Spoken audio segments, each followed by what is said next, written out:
ಎಲ್ರಿಗೂ ನಮಸ್ಕಾರ. ನಮ್ಮ ಯೂಟ್ಯೂಬ್ ಚಾನಲ್ಗೆ ನಿಮಗೆಲ್ಲರಿಗೂ ಸ್ವಾಗತ. ನಾನಿವತ್ತು ಮಧ್ಯಾಹ್ನದ ಅಡುಗೆ ಮಾಡ್ತಾಯಿದ್ದೀನಿ. ಏನಪ್ಪ ಅಂದರೆ ಮೊಳಕೆ ಹುರುಳಿಕಾಳ್ದು ಸಾರು ಮಾಡ್ತಾಯಿದ್ದೀನಿ. ಬರೀ ಮೊಳಕೆ ಹುರುಳಿಕಾಳು ಅಂದರೆ ಬರೀ ಹುರುಳಿಕಾಳು ಮಾತ್ರ ಅಲ್ಲ, ಎಲ್ಲ ಮಿಕ್ಸ್ ಕಾಳು ತೊಗೊಂಡಿದ್ದೀನಿ ನೋಡಿ. ನಾನಿಲ್ಲಿ 5ರಿಂದ 6 ಥರ ಮಿಕ್ಸ್ ಕಾಳು ತೊಗೊಂಡಿದ್ದೀನಿ. ತುಂಬ ಮಳೆ ಬರ್ತಾಯಿದೆ. ಮಧ್ಯಾಹ್ನ 2 ಗಂಟೆಗೆ ಮಳೆ ಸ್ಟಾರ್ಟ್ ಆಗಿಬಿಟ್ಟಿದೆ ನೋಡಿ. ಇಲ್ಲಿ ಒಂದು 5ರಿಂದ 6 ಥರ ಕಾಳು ಮೊಳಕೆ ಕಟ್ಕೊಂಡಿದ್ದೀನಿ. ಎಷ್ಟು ಚೆನ್ನಾಗಿ ಮೊಳಕೆ ಬಂದಿದೆ, ಅದು ಒಂದೇ ದಿನದಲ್ಲಿ ಅಷ್ಟು ಬಂದಿದೆ.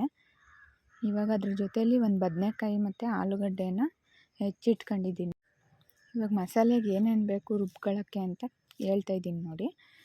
1 ಸ್ಪೂನ್ ಖಾರದ ಪುಡಿ, 2 ಸ್ಪೂನ್ ಧನಿಯಾ ಪುಡಿ, 1 ಮೀಡಿಯಮ್ ಸೈಜ್ ಈರುಳ್ಳಿ, ದಪ್ಪದ ಈರುಳ್ಳಿ ತೊಗೊಂಡಿದ್ದೀನಿ, 1 ಟೊಮೊಟೊ, ಮತ್ತು ಶುಂಠಿ ಮತ್ತು ಬೆಳ್ಳುಳ್ಳಿ ಸ್ವಲ್ಪ, ಮತ್ತು ಒಂದು ಚಕ್ಕೆ ಒಂದು ಅರ್ಧ ಇಂಚು, ಒಂದು 3ರಿಂದ 4 ಲವಂಗ, 1 ಕಪ್ ಆಗೋಷ್ಟು ಕಾಯಿ ತುರಿ, ಒಂದು ಸ್ವಲ್ಪ ಕೊತ್ತಂಬರಿ ಸೊಪ್ಪು, ಒಗ್ಗರಣೆಗೆ ಕರಿಬೇವು, ಸಾಸಿವೆ ಮತ್ತು ರುಚಿಗೆ ತಕ್ಕಷ್ಟು ಉಪ್ಪು ತೊಗೊಂಡಿದ್ದೀನಿ.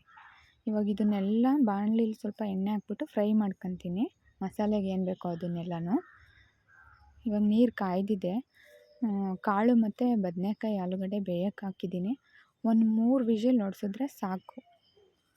ಇವಾಗ ಮಸಾಲೆಗೆ ಏನು ಬೇಕು ಅಂತ ಎಲ್ಲ ಹುರ್ಕೊಳ್ತೀನಿ.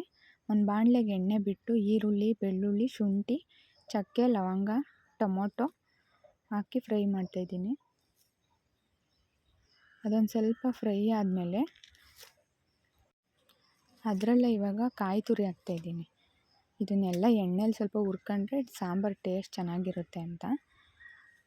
ಜಾಸ್ತಿ ಏನು ಹುರಿಯೋದೇನು ಬೇಡ. ಕಾಯಿ ಹಾಕಿ 1-2 ನಿಮಿಷ ಕೈ ಆಡಿಸಿದ್ರೆ ಸಾಕು.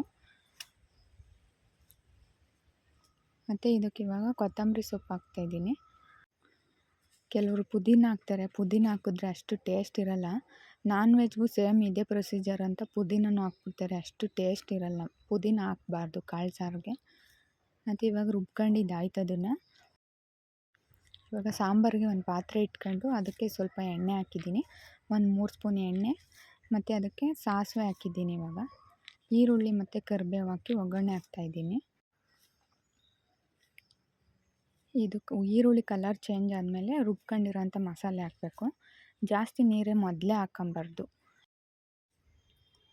ಕಾಳು ಬೇಯಿಸೋದಕ್ಕೆ ಆಲ್ರೆಡಿ ನೀರು ಹಾಕಿದ್ದೀವಲ್ವ, ಅದ್ರ ನೀರು ಸ್ವಲ್ಪ ಇರುತ್ತೆ.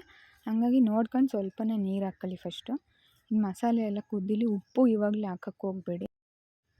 ಮಸಾಲೆ ಕುದಿಬೇಕಾದ್ರೆ ಕಾಳು ಬೇಯಿಸ್ಕೊಂಡಿರ್ತೀವಲ್ವ ಅದನ್ನ ಹಾಕ್ಬಿಟ್ಟು ಮತ್ತು ಕುದಿಯೋಕ್ಕೆ ಬಿಡಿ ಸ್ವಲ್ಪ ಹೊತ್ತು. ಆಮೇಲೆ ಉಪ್ಪು ಕಡಿಮೆ ಇದ್ದರೆ ಮತ್ತೆ ಹಾಕ್ಕೊಳ್ಳಿ. ಮೊದಲೇ ಉಪ್ಪೆಲ್ಲ ಹಾಕೋಕ್ಕೆ ಹೋಗಬೇಡಿ, ಕಾಳಿಗೂ ಹಾಕಿರ್ತೀವಲ್ವ ಹಾಗಾಗಿ. ಇವಾಗ ಇಲ್ಲಿ ಮಸಾಲೆ ಕುದೀತಾ ಇದೆ. ಬೇಯಿಸ್ಕೊಂಡಿರೋ ಕಾಳು ಹಾಕ್ತಾಯಿದ್ದೀನಿ ನಾನಿವಾಗ. ಹಾಕ್ಬಿಟ್ಟು ಜಾಸ್ತಿ ಹೊತ್ತೇನು ತುಂಬ ಹೊತ್ತೇನು ಕುದಿಸೋದು ಬೇಡ. 1-2 ಸಲ ಕುದ್ರೆ ಸಾಕು. ಉಪ್ಪು ಆಗಿದೆಯಾ ಅಂತ ನೋಡಿಬಿಟ್ಟು ಮತ್ತೆ ಬೇಕಿದ್ದರೆ ಉಪ್ಪು ಕಡಿಮೆ ಇದ್ದರೆ ಉಪ್ಪು ಹಾಕ್ಕೊಳ್ಳಿ. ಈಗ ಸಾಂಬಾರು ಆಯಿತು, ಮುದ್ದೆ ಮಾಡ್ತಾಯಿದ್ದೀನಿ ನಾನು ಇವಾಗ.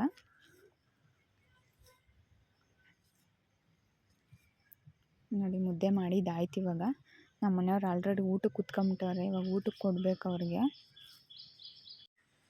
ಬಾಣಲೆಯಲ್ಲಿ ಮಾಡಿದ್ರೆ ಮುದ್ದೆ ಚೆನ್ನಾಗಾಗಲ್ಲ ಅಂತಾರೆ ಕೆಲವರು, ತಿರುಗಿಸೋಕ್ಕಾಗಲ್ಲ, ಗಂಟಾಗುತ್ತೆ ಅಂತ. ಏನಿಲ್ಲ, ಎಷ್ಟು ಸ್ಮೂತಾಗಿ ಆಗಿದೆ ನೋಡಿ. ತುಂಬ ಚೆನ್ನಾಗಿ ಬರುತ್ತೆ ಬಾಣಲೆಯಲ್ಲೂ ಕೂಡ. ಆದರೆ ಚೆನ್ನಾಗಿ ತಿರುಗಿಸ್ಬೇಕಷ್ಟೇ, ಗಂಟಾಗ್ದಿಲ್ದಂಗೆ. ಇವಾಗ ರೆಡಿ ಆಯಿತು, ಊಟಕ್ಕೆ ಕೊಡ್ತಾಯಿದ್ದೀನಿ ಇವಾಗ ನಾನು. ನೀವು ಮನೇಲಿ ಒಂದು ಸಲ ಟ್ರೈ ಮಾಡಿ. ಮಿಕ್ಸ್ ಕಾಳಿನ ಮೊಳಕೆ ಕಾಳಿನ ಸಾರು ರೆಡಿ.